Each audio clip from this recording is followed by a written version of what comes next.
इस बात पते की में अब बात उत्तर प्रदेश के वाराणसी की, जहां पर उपद्रवियों ने हनुमान प्रतिमा को खंडित कर दिया। इसके बाद हिंदू संगठनों ने हंगामा किया। लोगों का आरोप है कि साजिश के तहत अराजक तत्वों ने इसे अंजाम दिया है, जिन्हें जल्द से जल्द पकड़ा जाना चाहिए। लग रहा था कि जैसे एकदम कुकर में एकदम। और उनकी धरपकड़ के लिए पुलिस सीसीटीवी खंगाल रही है। दावा किया जा रहा है कि रात के अंधेरे में कुछ अराजक तत्व हनुमान मंदिर में घुसे और हनुमान प्रतिमा को खंडित कर बाहर फेंक दिया। जब सुबह पुजारी और दूसरे लोग मंदिर पहुंचे तो मंदिर की सीढ़ियों पर खंडित मूर्ति के अवशेष बिखरे हुए थे, जिसकी जानकारी पुलिस को दी गई। स्थानीय लोगों ने एक्शन की मांग को लेकर हंगामा भी किया। जिन शरारती तत्वों ने ऐसी करतूत की है उनकी धरपकड़ की जाएगी और उनके खिलाफ माहौल खराब करने और इसके अलावा धार्मिक उन्माद फैलाने के आरोप में मुकदमा दर्ज कर लिया गया है। और जल्द ही वो योगी फोर्स की गिरफ्त में होंगे। लेकिन सवाल है कि कौन काशी का माहौल बिगाड़ना चाहता है? कांवड़ यात्रा से पहले कौन ये साजिश रच रहा है? मध्य प्रदेश के ग्वालियर के सिंधिया परिवार की विरासत के बंटवारे पर होने वाला समझौता एक बार फिर से टल गया है। मामले में अंतिम फैसला होने से पहले अब उनकी बड़ी बुआ की बेटी प्रतिमा देवी ने कोर्ट में याचिका दायर कर शिकायत की है कि संपत्ति में उन्हें हिस्सा नहीं मिल रहा है। जबकि सिंधिया परिवार को उम्मीद थी कि ग्वालियर जिला न्यायालय में इस मामले पर अंतिम सहमति बन जाएगी और लंबे समय से चला आ रहा विवाद आपसी सहमति से सुलझ जाएगा। इसके तहत संपत्ति का बंटवारा ज्योतिरादित्य सिंधिया और उनके चारों बुआओं पद्मा राजे सिंधिया, उषा राजे सिंधिया, वसुंधरा राजे और यशोधरा राजे के बीच होना है। केंद्रीय मंत्री ज्योतिरादित्य सिंधिया की ओर से जिला न्यायालय में समझौता आवेदन पेश करने के बाद इस पर अंतिम सुनवाई होनी थी।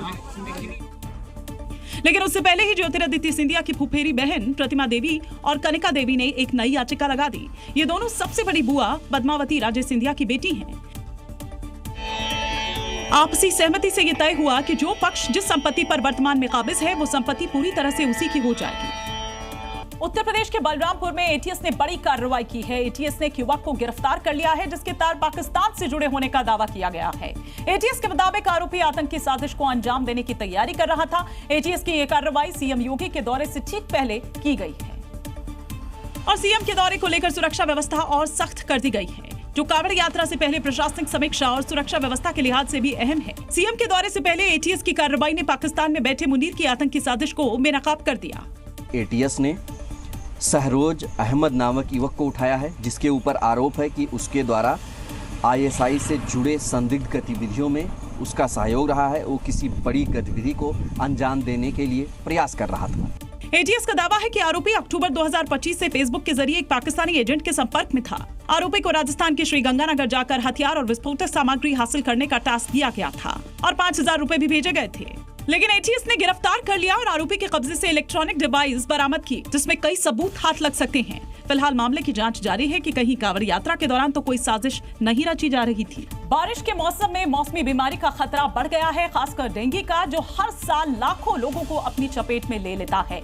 लेकिन अब चिंता की बात नहीं है, क्योंकि भारत को उसकी पहली डेंगू वैक्सीन जो है वो मिल गई है, जिसका नाम है क्यूडेंगा, जो डेंगू के खतरे को लगभग खत्म कर देगी।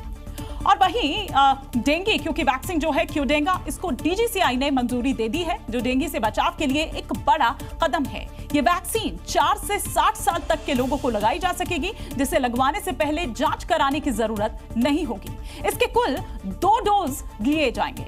पहले डोज के 3 महीने के बाद दूसरा डोज लगेगा। ये वैक्सीन डेंगू के हर गंभीर परिस्थिति यानी कि चारों स्ट्रेन के लिए ये कारगर है। ये वैक्सीन डेंगू के खतरे को 84% तक कम कर देती है। वैक्सीन का दाम तय होने के बाद इसे लोगों के लिए उपलब्ध कराया जाएगा। हालांकि विशेषज्ञों का मानना है कि वैक्सीन डेंगू का इलाज नहीं बल्कि एक सुरक्षा कवच है। ऐसे में मच्छरों की रोकथाम, साफ सफाई, पानी जमा न होने देना, समय पर जांच और लोगों में जागरूकता पहले की ही तरह जरूरी रहेंगे।